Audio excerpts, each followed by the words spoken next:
রতনতনু ঘাটি। নমস্কার, আজ আমার নিবেদন পাপানের প্রশ্ন, কবি রতনতনু ঘাটি। স্কুলে আজ রেজাল্ট দেবে, ব্যস্ত গোটা বাড়ি। খাঁচার পোষা ময়নাটাও করে নিয়ে আড়ি। কুট্টি পিসি রান্না ঘরে, বকুল মাসি ছাদে। গৃহস্থালির সমস্ত কাজ জরুরি সংবাদে। অফিস থেকে বাবার ফোনে চড়ে আছে ভয়। মা দাঁড়িয়ে রঙিন ছাতায়, দুপাশে সংশয়। স্কুলের গেটে স্বপ্নের আচুক, উথাল পাতাল ঢেউ।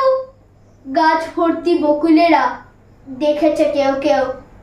এমন সময় ঢং ঢং ঢং ছড়িয়ে পড়ে ছুটি। রেজাল্ট হাতে বিদ্যমানরা উদাও খুনসুটি। দূরের থেকে চাচায় পাপান, আমি সেকেন্ড ক্লাসে। সব মায়েদের বাঁকা চোখরা তাকালো চারপাশে। মা বললেন, ঢের হয়েছে, মুখ দেখার ভার। ফার্স্ট কে হলো, নামটা শুনি। অঙ্কে কত তার? পাপান বলল, দেবন গুপ্ত। অঙ্কে সে 100, আমি পেলাম 90, তার বেশি পেলাম কই?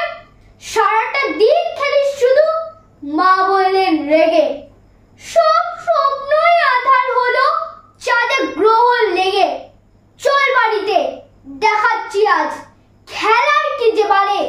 দেবল হলো চাঁদের টুকরো, সবাই তা জানে। তখন পাপান ভয়ের চোখে তাকালো মার দিকে। ও যে ভীষণ মিথ্যে বলে ক্লাসের আন্টিকে। বলুক তাতে দোষ কিছু নেই, ফার্স্ট হয়েছে ক্লাসে। মায়ের কথায় পাপান শোনার দু চোখ চেপে আসে। সেকেন্ড হওয়া না মিথ্যে বলা, কোনটা ভালো বলো? বলতে বলতে পাপান শোনার দু চোখ ছলো ছলো। মুখের উপর উত্তর দিস?